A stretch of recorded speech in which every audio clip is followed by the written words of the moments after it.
నీ దందా సల్లగుండా నీ దందా మీద మన్నుబోయ్యా. ఏంది ఏకంగా 1 సంవత్సరం గాదు, 2 సంవత్సరాలు గాదు, 3 సంవత్సరాలు గాదు. 20 సంవత్సరాల నుంచెల్ని జనాలందరిని మోసం చేసుకుంటా, జనాలు రోజు పొద్దుగాల తాగే పాలనైతే ఆవు పాలు, గేదె పాలని జెప్పేసి అట్లా అమ్ముకుంటా ఎంతమంది ఆరోగ్యాలను ఖరాబ్ జేసిండో తెలుసా? గీ దొంగగాడు. ఛీ! ఛీ! ఛీ! ఛీ! ఛీ! ఛీ! ఛీ! వీడు మనిషా లేకపోతే ఏంటిది? జనాల ప్రాణాలతోటి ఎందుకురా మీరు గిట్లా ఆడుకునేది? జనాలకు ఏమన్నా అయితే నువ్వేమన్నా వాళ్ళని ఆదుకుంటావా? లేకపోతే నీ ఇంట్లోకెళ్ళి ఏమన్నా సొమ్ము తీసుకపోయి వాళ్ళకిస్తావా బాగుపడుర్రని జెప్పి? ఛీ! నువ్వు నిజంగా మనిషి రూపంలో ఉన్న మృగానివి అనుకోవాలి. ఎందుకంటే గింతగనము కల్తీ చేసుకుంటా జనాల పానాలను ఎట్లా ఆడుకుంటున్నావో గదా! అబ్బబ్బబ్బబ్బబ్బబ్బబ్బబ్బా! నువ్వు నిజంగా ఎంత మేధావిరా నాయనా! 20 ఏళ్ల సంధి జనాల కండ్లు గప్పుకుంటా ఎట్లా తయారీకి పాల్పడి ఎట్లా అమ్ముతున్నావో తెలుసా?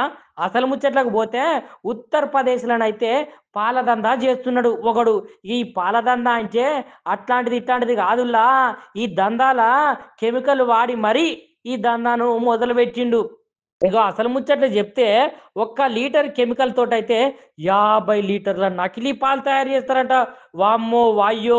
లీటర్ పాలల్లా గిలాసెడు నీళ్లు బోస్తే గది కల్తీ అయితది గానీ, ఏకంగా ఒక్క లీటర్ కెమికల్‌లోనైతే 500 లీటర్ల పాలెట్లా తయారైతాయో నాకైతే సమజైతలేదు గానీ, ఇగో వీడైతే ఈ దందా 20 ఏళ్ల సంధి ఈ నకిలీ పాల దందానైతే జేస్తున్నాడట.